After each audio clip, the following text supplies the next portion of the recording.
জাফলং, যেখানে প্রকৃতির নিস্তব্ধতা পাথরের গল্প বলে, আর মেঘে ঢাকা পাহাড়ের সৌন্দর্য এসে মেশে নদীর শান্ত বুকে। সেই স্বপ্নের ঠিকানায় আজ আমরা।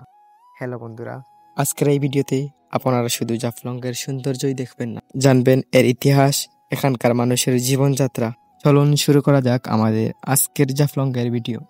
সিলেট শহর থেকে জাফলংয়ের দূরত্ব মাত্র ৬২ কিলোমিটার।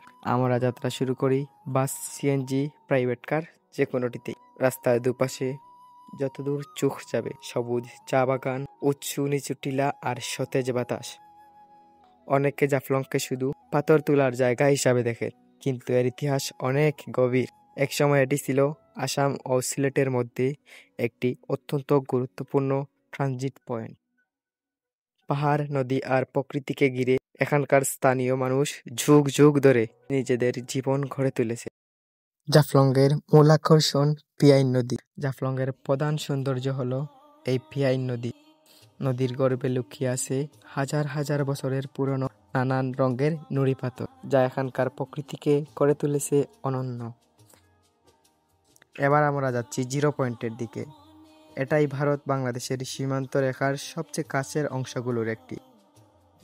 একটু দূরেই চোখ বুলালে দেখা যায় জাফলংয়ের ঝুলন্ত বাউকি সেতু, যা এই জাফলংয়ের সৌন্দর্যকে আর গভীরভাবে ফুটিয়ে তোলে।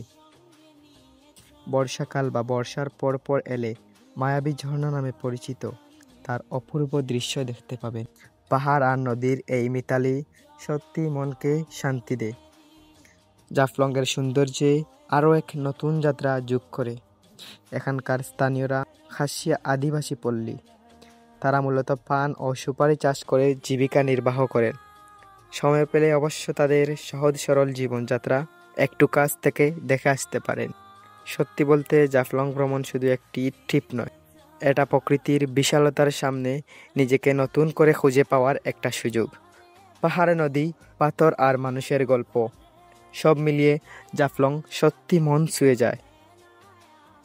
আপনারা কবে যাচ্ছেন জাফলংয়ে? কমেন্টে অবশ্যই জানাবেন। ভিডিওটি ভালো লাগলে লাইক, শেয়ার আর এমন আরও ভ্রমণ পেতে চ্যানেলটি সাবস্ক্রাইব করুন।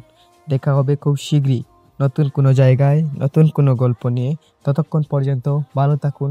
আল্লাহ হাফেজ।